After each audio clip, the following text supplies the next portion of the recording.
Welcome back, everybody. It's a new week and another night of racing here at Woodbine Mohawk Park. Last night before we go dark for 3 nights, and we had our second Sunday last night, and the weather wasn't, all that great, but we were able to rattle off some races throughout the card. Alongside me is my co-host, the Hall of Famer Randy Waples, and the speed of the card was good. Of course, it was, had a lot to do with a bit of the weather. Unfortunate what took place though in that last race though, but I'm glad that everybody's okay. It's one of those things that happens once in a while. But Woodbine Communications setting out a report saying that everybody, to be courageous, and everybody else who, Jody who had a spill.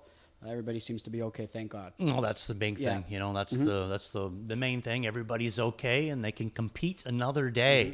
Tough way to end the night, but other than that, I kind of thought that the Sunday racing was okay. Like I said, the speed of the card, right? I thought it was good. The first two editions, we've gotten them going off pretty quickly, which is at least something that I think is a huge positive. What we were out of here by maybe 10 to 10 or something like that, 5 to 10. Again, I know they sped it up a little bit quicker because of the weather. They probably wanted to rattle them off. But still, I thought it was good. I thought the speed was good. It allowed me to get home and watch your movie recommendation, Mystic River. Thanks for that as well. It was a great movie. Great movie. Yeah. Really. I mean, what a twist. Yeah.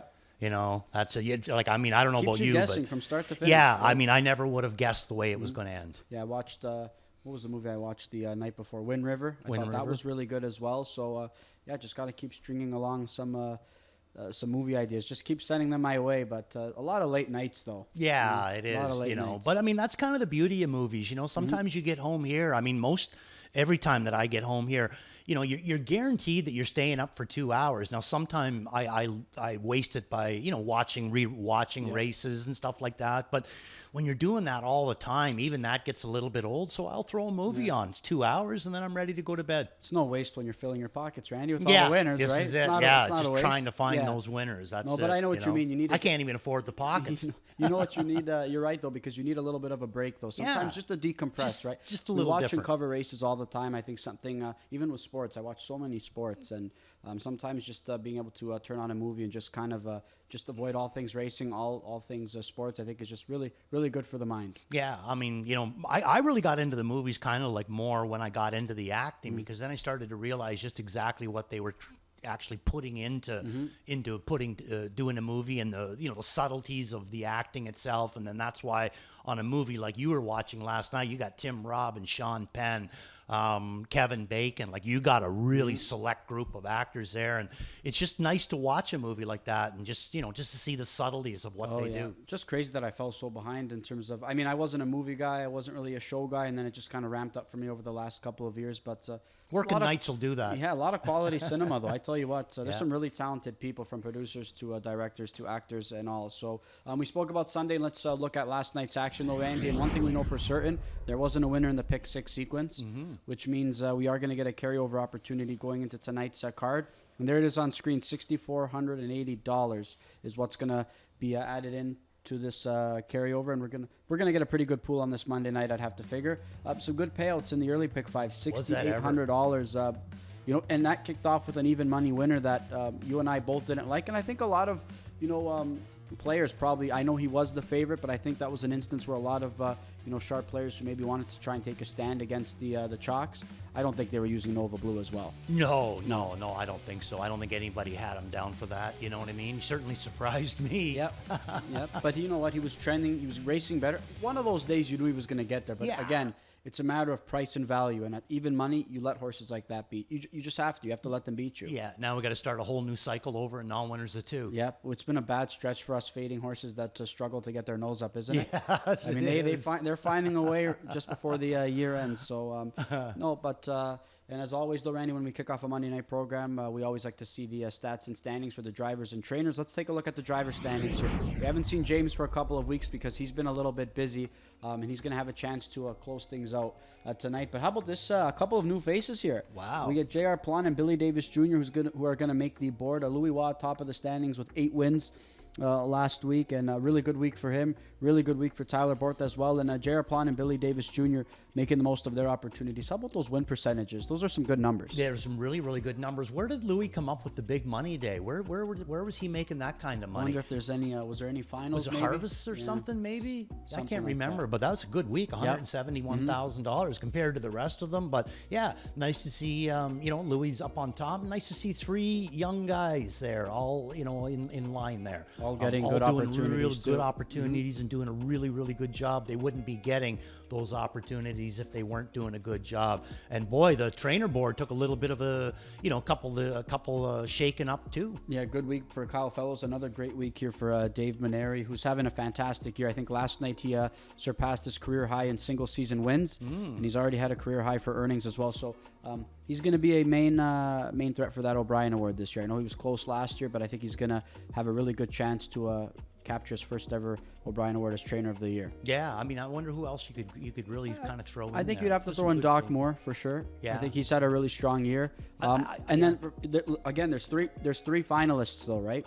So I think 3 finalists now. I mean, it's going to open the door for that third finalist, because I think you can go several different ways. But I think Dave and Doc probably will be nominees or finalists in my opinion. Yeah, see, I look more at Dave being a trainer of the year, and I look at more being horsemanship of the year. Okay. Because more brings a lot to the table. Yep.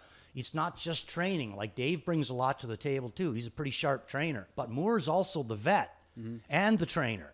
And the guy that goes the fast miles with them. He wears a lot of hats. So I look at him more as a horseman. There's always a lot of discussion and debate as to who should be nominated for horseman and who should win it. There was a big debate over the last couple of years, so curious to see how that's going to shape out this year. But we'd be remiss not to mention Malik Smith, who's having a pretty good go of things as of late. He was on that list. We saw his Chargers finish 1-2 last night. HF Pan Shadow and YYC on the horizon, who got the job done off a trouble trip the week prior. So nice to see him having success as well. And, he's doing it on the bike as well. I mean, he's starting to do some driving on the beat tracks as of late. That's what I was just going to say. This is just the start of it, because at some point we're going to see him over here driving horses too, and that's going to be nice as well. He's got some deep family roots, and he's got some pretty good people that have come and gone here in this industry in his family. It seems like he's got a good work ethic, he knows what he's doing, and he's athletic. So I would say that, a lot of what he has is adding up to be a driver. And big time, you need that work ethic, right? And you just need to show up. Huge. And he's showing that, especially on the training side, for a young kid who wants to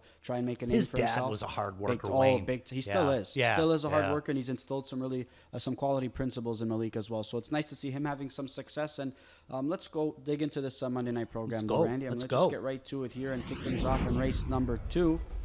And that's going to be the second leg of this early pick 5. And we're going to have 8 horses going postward here, Randy. The morning line favorite being the 3-horse Fireflies and Thunder. You're going to take a bit of a swing here, though. I mean, I think this is a horse that's racing well, especially over his last several tries, but one that hasn't picked up a victory over his last couple of years. And that's My Way. You think he's got a big shot tonight? I do. Okay. I've been tracking him for a while. I think this is another trotter there that's got ability, that Pat Houdon has taken his time. He's starting to pay dividends with him now. So let's take a look at this last race. And like I said, there's been a couple of times where he's kind of impressed me on the end of his mile. Go down to October 9th was another one. But this one, I call him sneaky good on the inside. At the 3/4 pole, Pat on the charted line is out by 12 and a quarter. Or no, 12 lengths, and he gets beat 2 3/4. So he picks up 10 lengths here from the 3/4 pole to the wire. That's a big rush on the end of it. That's a full 2 seconds coming on the end of it. So big, strong son of Muscle Hill here. And, like I said, let's take a look at Pat. Still sitting last at this point. He starts to do a little ducking and diving. Look at Pat's head. He's doing the side to side, looking for the room, and he's going to apply it here up the inside. And again, at this point, he has not chased this horse. Now he's going to do another little dipsy doodle up the inside, finally gets a clear path here, and he starts to ask him to trot. And I mean, look at the run out on this guy. When you see this, he's going to get right up alongside of Louis right here. I think that this horse was good to go. So he's going to be my top pick in here. Which way did you go? I went to the 3-horse Fireflies and Thunder. I can't say that anybody really stood out to me in this spot, and I wouldn't be surprised if My Way got the job done. He's really been racing well, though, as of late. I know he had some braking issues, a horse that hasn't done much racing over the last 2 years, but he took on some pretty talented rookies when he was a 2-year-old. So this guy's got the ability. This was a Marcus Melander trainee earlier on in his career, and I think Pat's just trying to find this guy, give this guy a little bit of a consistency, and he seems to be getting better and better. I mean, he's been patient in some of those efforts, but again, it's those miscues. I think he's had to be patient in order to maybe keep him at it, and also, have him develop some confidence as well. Yeah, no, I completely agree with you, and maybe we're starting to, see the light at the end of the tunnel with him. Now, Fireflies and Thunder, this is going to be your top pick in here. Yep. So we're getting a shoe and change with him. They're going to go from aluminum to steel up in front with him. And this guy was okay on end in his last, but the one before there where he shows the interference brake, he was running over horses looking for room. Yep. So I got him in for third. Good pick on your part. Yeah, and I think some other horses merit respect in here. I'm not sure what to make of Esme. It seems like I'm making excuses for each and every week, though, right? I mean, she got parked a long way last time out to be fifth. I think I threw in on my pick 5 ticket. Ultra Miles, one of these days he's going to get there. I mean, he keeps putting himself in good spots. I mean, one of those days, you're going to get rewarded for that. I know it wasn't last week, but he seems to be inching closer. Yeah, he is getting a lot closer. And I'll tell you one that's kind of dangerous in here tonight, too, is the 2-horse, Houston Sealster. Coming off a win? Yeah. So I think one that we know has the ability to get the job done. We just don't see those efforts consistently, right? The last time he got the job done here on the big track, we didn't really expect him. None of us really had him pegged as a major win candidate, and he got the job done. So when you least expect it, it's when he typically puts forth a pretty good effort. But he's a handy racehorse, and that might be enough. Yeah, that's it. And he's got a nice post to work with. All right, there's our thoughts on race number 2. We're going to move on to race number 5. That closes out this early pick 5 sequence. This is going to be the second leg of that pick 6, Randy. So I really like a horse in here. I'm going to be going all in on a big-time class dropper, Patriarch Hanover, one that I'm saying maybe he wasn't really a factor over his last few tries, but he was a winner on September 8th in a class above this, and now he finds himself even lower. He might not be the most reliable right now. Right. But again, I think I'm just going to bank on him strictly on class tonight. 100%, John. I mean, this is, it should be his bread and butter. This is about as low as he's going to go. And I agree with you. Sometimes, he does make us look kind of foolish. We'll put him up on top, and maybe he just doesn't come with his best game. But this is a really low class for him to come up with a winning effort. He gets a perfect middle of the gate draw, gives Dougie McNair, who's going to be his driver tonight, options on him. And the big thing is October the 7th. 2 starts down where he finished 10th. That last start where he finished 8th, not a bad line. Last quarter in 27-2. That was November the 2nd, so he missed a month between those 2 races. You would have to think being back on a 7-day rotation, it's going to be that much better for him. And you know what? He gets to sneak into this class, right? Because of the also eligible non-winners of 3 races in 2025. So he finds himself in a cozier spot based on the amount of wins he's got this year. Again, so I'm going to give him the edge by virtue of that as well. Let's take a look at it. This last effort, like I said, he's the big thing is the last quarter, 27-2. Scotty Young driving this guy this night. Had the 8-hole up into the non-winners of 9,000 where he'd been doing a little bit of racing and the non-winners of 6,000.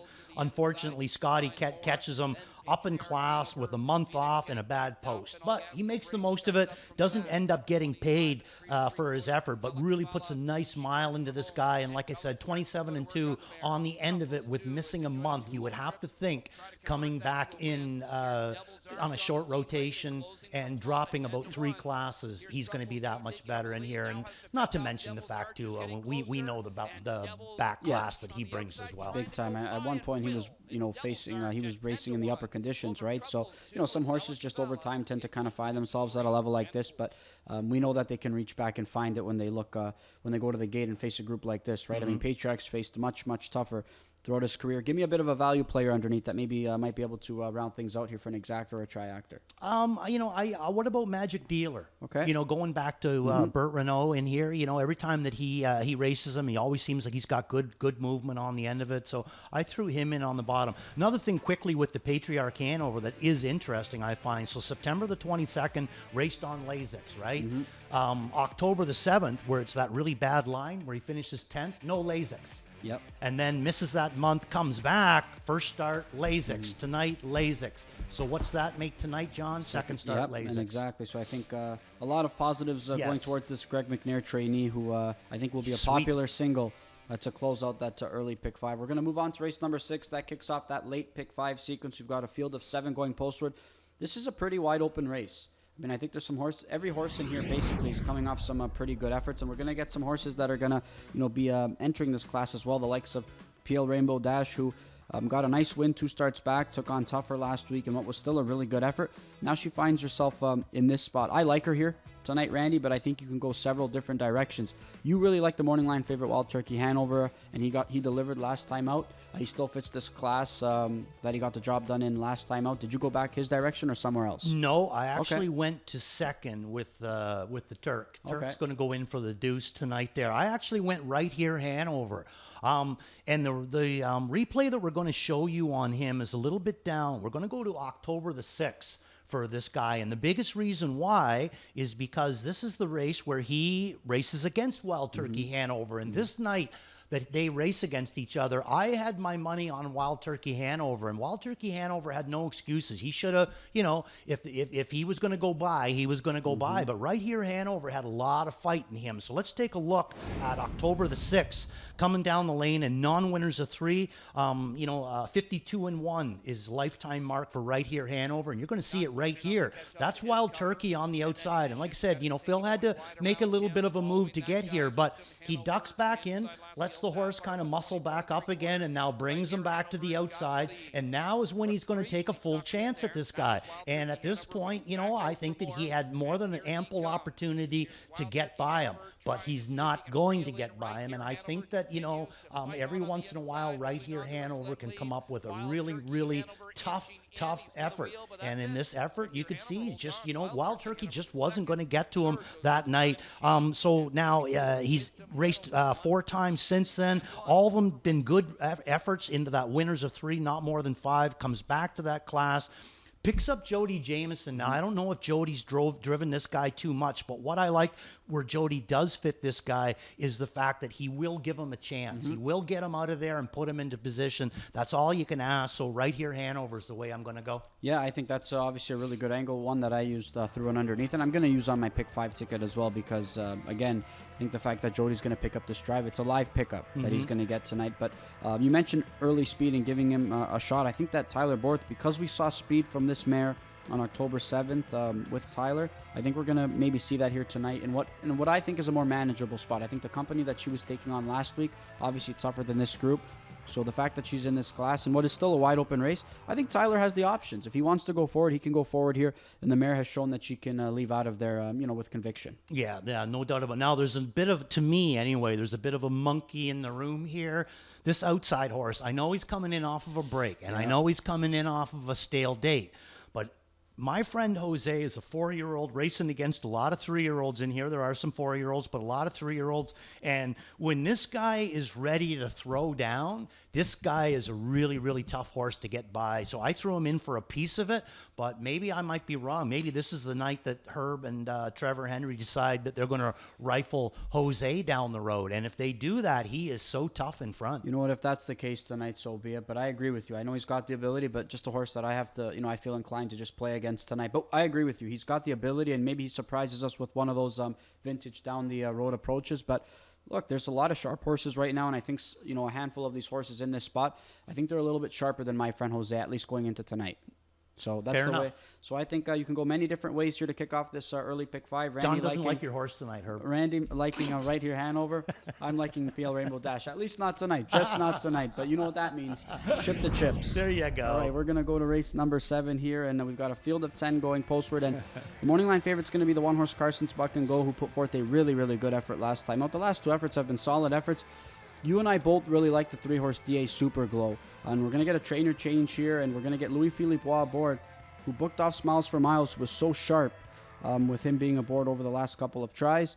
I went all in on this new recruit for JF Maguire because I think this guy's been racing well, and I think tonight could be the night where he turns the tables. So what is the biggest factor to you, though? The fact that you're picking up Louis, or the fact that he's going into JF Maguire's barn for the first time? You know what? I'm intrigued by the addition to JF Maguire's barn because you know what? We've seen a lot of times when he picks up horses for the first time, he's had success with them as well. So look, the fact that Louis was opting off another main contender to go that direction, I think that's a big positive as well. But the biggest, I think that for me, the barn, just given what we've seen first time in JF Maguire's barn over the course of the last 3 months, I think that's for me, that's the direction. That's why I went there. That's actually. To me the biggest factor in this too. I like the idea, Louis picking up Louis is a bonus. That's the cherry on the top of the sundae. But going into Maguire's barn, that's the big thing. And not that Mark McDonnell's done a bad job with this horse, because he has done a really, really good job. 14 starts, 5 times on the board, mark of 52. But JF Maguire, he's a salty veteran. This guy, he knows his stuff around horses.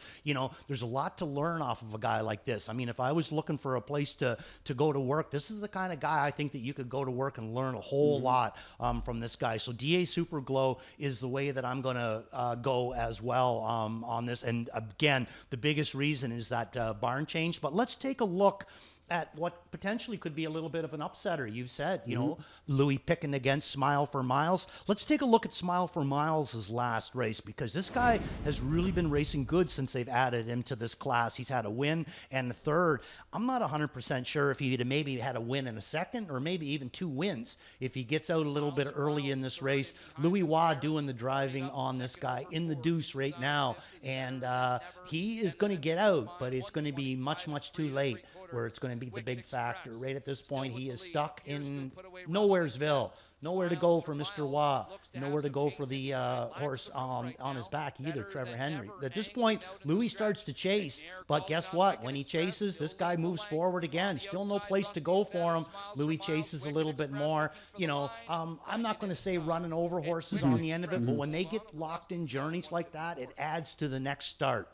Is what it does. It just makes them that more braver, that much more energy moving into the next start. So I think that this horse could be extra live in here tonight. And I think it's a big telltale. I mean, you mentioned not running over horses. Yeah, the horse had a locked-in journey. He did have some pace as well, but I think if he had a little bit more, I think Louis might have stuck with him potentially, Maybe he right? would've. But I think the fact that he's going to a horse he's never driven, I think that's a big tell for us. So I like the direction that we're going in this spot. And Lasix seems to have really helped this gelded son of Dancing Lou, hasn't it? I mean, ever since he added the L, his efforts have been really sharp. Yeah, for sure. And coming in here with a little bit of a stale date, who's to say that, JF Maguire hasn't maybe, got him into a schooler, got Louis to go with him, or got a fast mile into him, you know what I mean? I find this one to be very, very interesting moving into JF Maguire's barn. Yeah, and that was a sharp horse that Smiles for Miles was, racing against the Wicked Express, who's been crushing at that level, right? So a lot of people liked him in that spot, and Smiles for a Mile just simply wasn't good enough to beat Wicked Express last week, but I think definitely one that's capable of a major bounce back. I don't know if I see anybody else in here, Andy,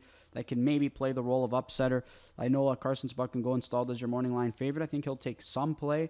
I just don't know if he's going to be good enough to beat maybe our top 2 tonight. Yeah, I mean, if I was going to take a shot at the other than our top 2, I think I'd be looking maybe at Vogue Blue Chip over Carson's Buck and Go. I think he raced pretty good in here in his last start. So maybe there can be double up possibilities on him. Although Jody did pick against him for Ambitious Mind. I liked Ambitious Mind's effort last time out. I thought that was a solid effort, but I just don't know if he's going to be able to get involved to be competitive against our main 2 selections there. There's our thoughts on race number 7. We're going to move on to race number 8. It's a field of 9 going posted here in this Harvest Series edition here for this leg 1 of this Harvest Series for 3-year-old trotting fillies. We're going to see a Chick Chalk Rose yet again, Randy, and that was a really good effort here. She added Lasix coming into that outing. She was off a month. She still got the job done. She got it done comfortably. I wouldn't say that she had tons on the end of it. And I tell you what, we did not like her body language during post-braid. We didn't like her body language during the race as well. She was a hot filly. Yeah, she was. Just didn't really look that comfortable. Last quarter in 30 seconds. And I mean, was it because he had her wrapped up and shut down? I'm not going to say that that's what it was. She did miss a month going into the start, October 8th to November the 3rd. What I like though is, again, with Maneri, he's a bit of a savant genius himself too in a lot of ways. So this one comes out, first start, Lasix. She ends up being a nice winner, win by 2. But again, last quarter and 30 seconds. And instead of standing pat, he's going to change things around. He's going to take the blind bridle off and go to one of my most favorite bridles, the Aviator. I absolutely love this bridle for certain horses, and especially fillies. I love this on fillies. So he's going to go to an Aviator bridle up on her. I think she was much the best in this Harvest Series, or in the non-winners of 2 in her last start. I think that this Harvest Series is just going to be a cakewalk for Chick Chock Rose. So let's take a look at Chick Chock Rose, John. And right here, you can tell, like with Louis' body language, she's already kind of setting sail up there on the front end. Yeah, we were worried that maybe she was going to put in some steps because she looked like she was just taking off and just looked a little bit too anxious there. But again, I think, she was 4 to 5 last week, and you can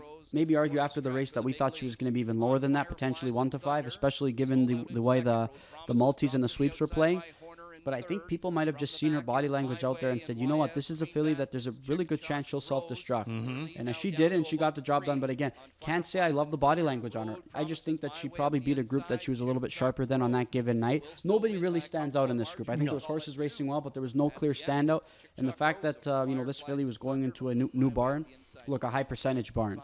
I think that obviously drew a lot of attention there. But again, I can't say that the body language was great on that filly. So there was no show wagering on with this filly when she raced last time out. They're going to remove show wagering in this spot yet again. So if you're a show parlay guy, no show wagering in a couple of races tonight, races 8 and races 9. But one that's going to take a lot of support in any pool, win pool or place pool.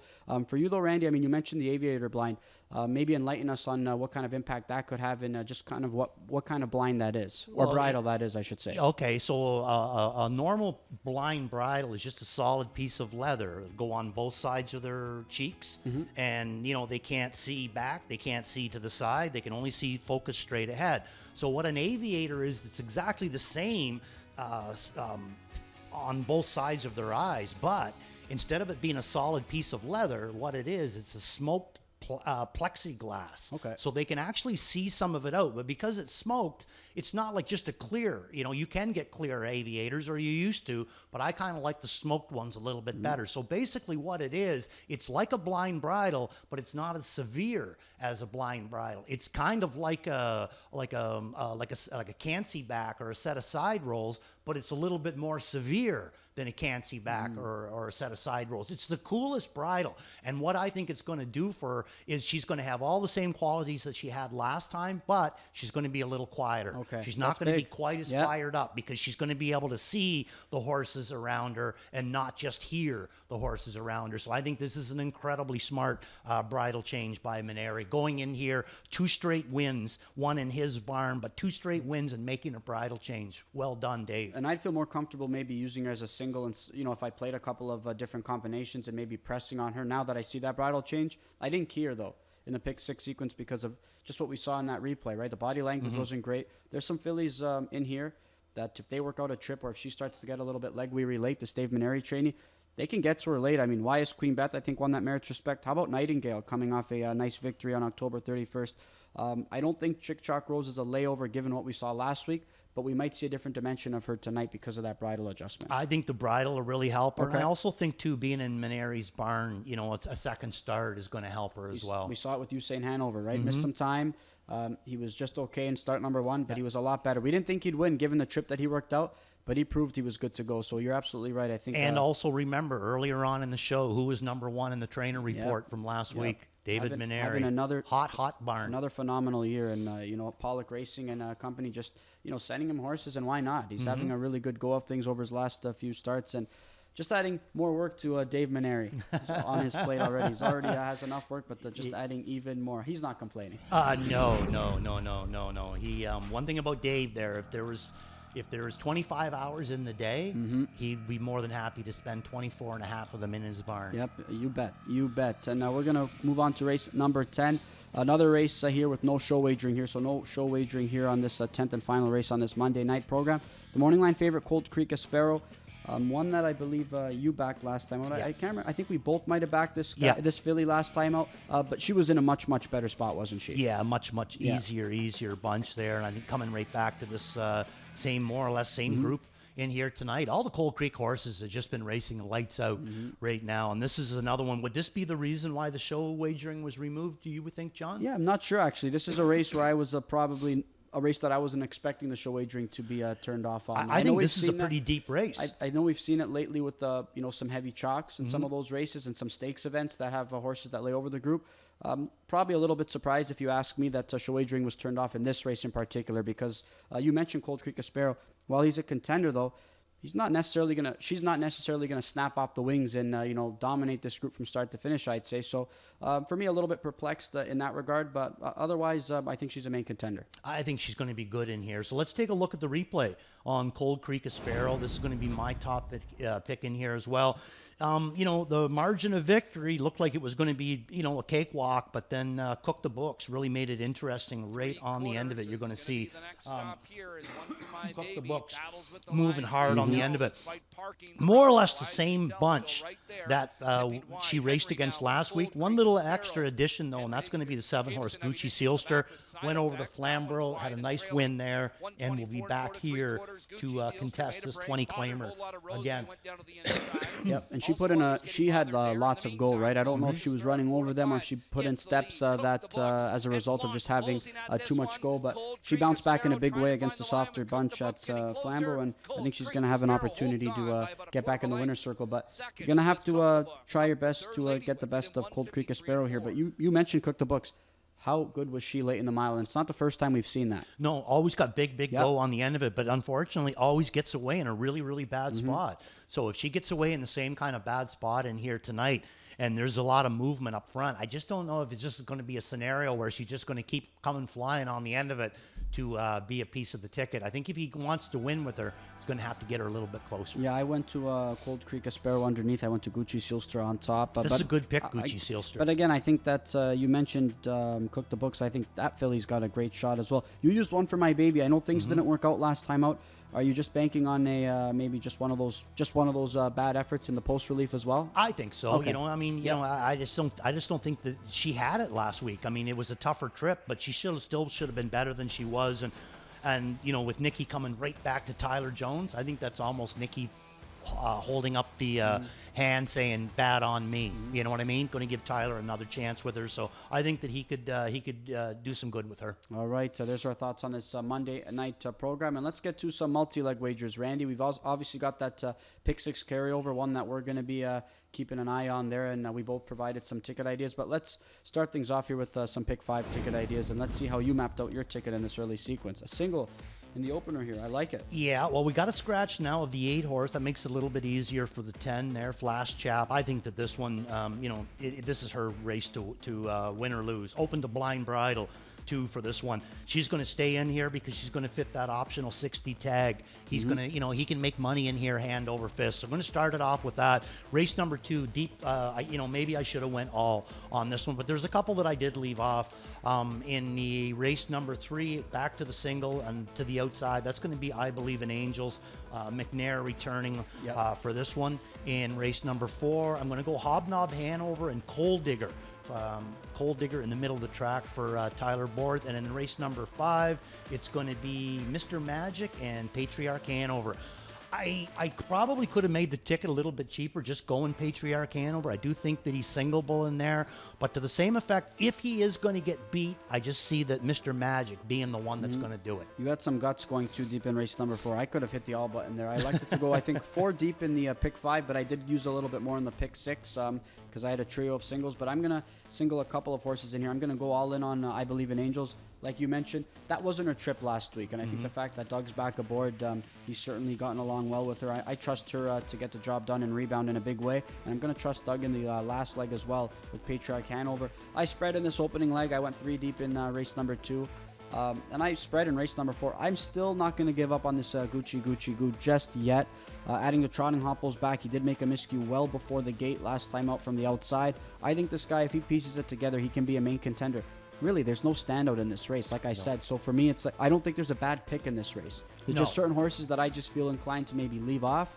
but there's really no bad pick in here, especially in a field that is struggling to find the winner's circle and really hasn't been consistent in that regard. Yeah, big thing. I mean, I honestly, John, I could have easily went all in race number 4, and I could have easily went all in race number 2. I think the 2 is a big time tilt too. You know, my top pick's going to be My Way for Pat Houdon. I mean, you could have went just about anywhere in that race. No, I agree with you. It's a tough race. I mean, there's some tough races here, but the pick 6 sequence, we'll get to it later on in the show, but I think you could maybe rely on a couple of horses heavily. I think, like I said, I think I've got 2 or 3 singles in that sequence. So a few races that I really like and feel comfortable backing certain horses, with Patriarch Hanover being one of them. I elected to single him again in that pick 6 sequence. So there's our look at some early pick 5 ticket ideas. Now we're going to get to our plays of the night, and let's start with your 4-pack tonight, Randy. Okay, Waples Watch is going to come along in race number 2, and that's going to be My Way. In race number 6 is going to be Beat the Favorite. That's going to be Right Here Hanover. In race number 8, going to be My All In Chick Jock Rose. Okay. And in Worth a Look is going to be 9 French Money Hanover. Biggest reason is because I actually trained with French Money Hanover the other day. Old Randy got himself into the jog cart there, creaking. His back was creaking like an old wooden floor, but I trained with her, and for those out there, she trained very, very well. French Money Hanover. You might want to take a look at her in that 9th race. I heard the trainer was itching to get you back in the bike for tonight, but I heard it was a tough bargain for you, though. Yeah. I don't know how many bikes are left for Randy's back. It's funny, though, because you got me back because I, withdrew that Delaney Hanover shoeing info from you, and now you withdrew that trading info from me. You made sure to tell me when I popped into the studio tonight with French Money Hanover. My Worth a Look, Gucci Goo in race number 4, all in Patriarch Hanover, my spot play DA Superglow, and my best bet Cadiddle. I really like Cadiddle in this spot. Inside draw to work with. The class, again, she just kind of sneaks into that class because of the also eligible.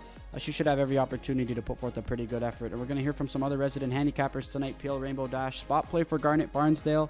I agree with him there. Ghislaine Paquette, new team, DA Superglow. We agree with that as well. And Murray Slough, representing Nahu picks tonight. He's going to go to Gucci Silster as his value play. So best of luck to everybody that's going to be following and playing along all night. We're going to get set for race number 1 momentarily, which kicks off the early pick 5. Great. Good luck.